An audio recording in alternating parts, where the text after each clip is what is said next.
Welcome to Newcastle, Pennsylvania. Located 50 miles north of Pittsburgh, this town is the county seat for Lawrence County. Newcastle is commonly known as the firework capital of America and the hot dog capital of the world due to the area's rich history.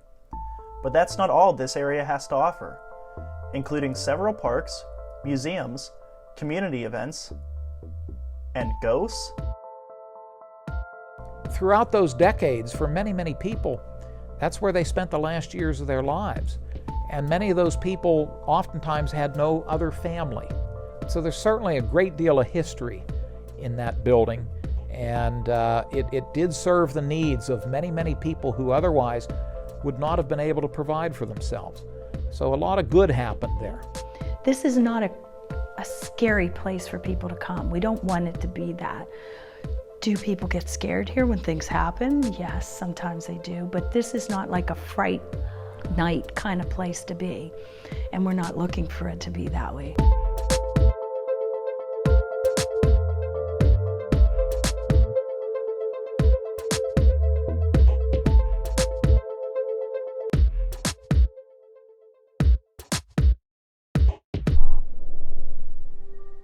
We find that menacing or indescribable buildings have a lot of untold stories within their rooms.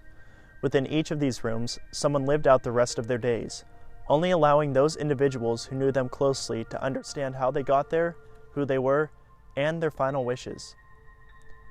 Those onlookers from outside of these walls only knew them from what they heard or what they saw. Typically, these stories were exaggerated or stretched into an entertaining fictional tale of the citizens who lived there. This is the start of most folklore and one of many narratives within Lawrence County, Pennsylvania. Opening its doors in 1926, the Lawrence County Home for the Aged, commonly known as a poor home or poor farm, housed the county's people who were mentally ill, severely poor, and elderly that didn't have any other known family members. For over 40 years, this facility served as a home for these residents. It wasn't until the late 1960s when the building was then converted into a skilled nursing center. In the 1970s, the building was renamed Hill View Manor and continued to operate under that name until 2004, when the facility had to close its doors. Meet one of the people responsible for Hill View Manor's closing. I'm Dan Vogler. I serve as chairman of the Lawrence County Commissioners here at the Lawrence County Courthouse in Newcastle, Pennsylvania. I was elected county commissioner in 2003, took office in 2004, and I knew coming into office that the status of Hill View Manor and the future of Hill View Manor was going to be one of our most important and our most immediate priorities because the facility had lost a number of its residents, partly through attrition, and people were either passing away or moving away and not moving in, and it was putting the county in a somewhat strenuous financial condition.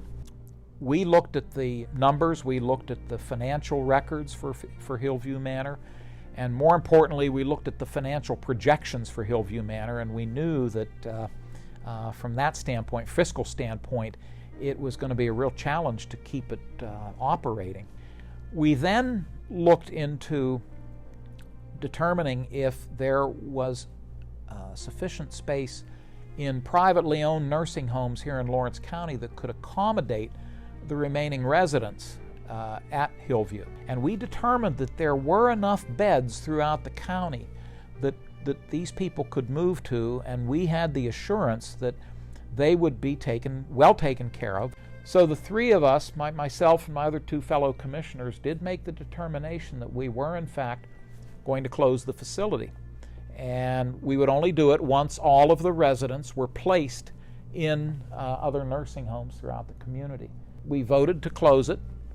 The next step that we took was an auction to address the contents of the building, and so we had a public auction, and then we put the facility on the market, the buildings and the property. So, Hillview Manor, the building that once served thousands of residents for Lawrence County, now sat vacant. But not for long. Hi, I'm Carrie.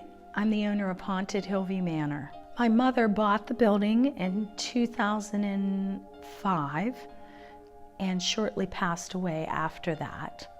And it went to my siblings and myself.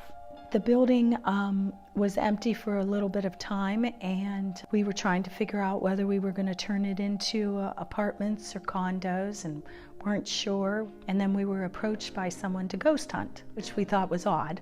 My family and I are not ghost hunters. We were never ghost hunters, and we didn't know anything about ghost hunting. So when we were approached about ghost hunting in the building, we thought it was funny. We just couldn't believe people wanted to come here. We started letting them come in the building, check things out, and they decided they wanted to start a ghost hunting business in the building. When that ended with that person a couple years later, my brother and I took that on, and we continued the ghost hunting business here at Hill View and have been doing ghost hunts for about 5 or 6 years. Hill View Manor, now called Haunted Hill View Manor, turned out much better than anticipated for Carrie. Hill View Manor has been featured on several national television shows, including Ghost Hunters and Ghost Adventures. This growing popularity was continued by the surrounding community. We soon found out that there were a multitude of newspaper articles and local police officers and nurses and doctors, people that had worked at Hillview, all had stories to tell about odd things that happened at Hillview. We still have people that worked here that come back and tell us about things.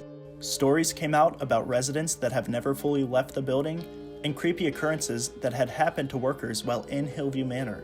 With the knowledge for the building's past, volunteers at Haunted Hillview Manor are able to keep these ghost stories going and share them with the public and visitors. Meet Shauna Garner, a ghost hunter who also volunteers at Haunted Hillview Manor.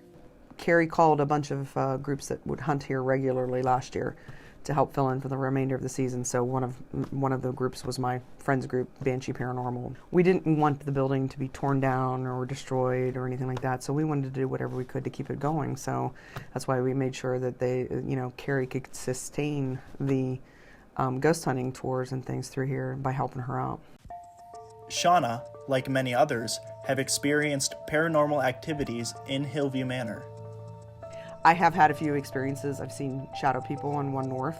1 North is a long corridor on the first floor of the building. It contains patient rooms, a nurse's station, and an atrium. 1 North can be tricky because of the exit signs that create the red glow. You sit there and you look down the hallway and you can see things lean out or walk across the hall.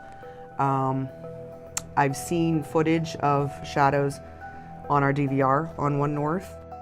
Sometimes George in the basement will talk. George, who is thought to be a former maintenance worker, is supposedly a Pittsburgh Steelers fan, who doesn't like if visitors are a fan of another football team. People have claimed to have been smacked in the back of the head for even mentioning another team. Other ghostly residents in the building include Mary Virginia, who was an actual resident at Hillview Manor until it closed in 2004.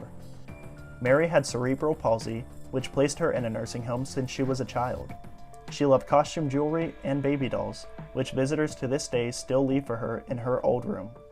Best of friends, Jimmy and Julius, better known as Jimmy Snaps and Jules, were also residents at Hillview Manor until it closed.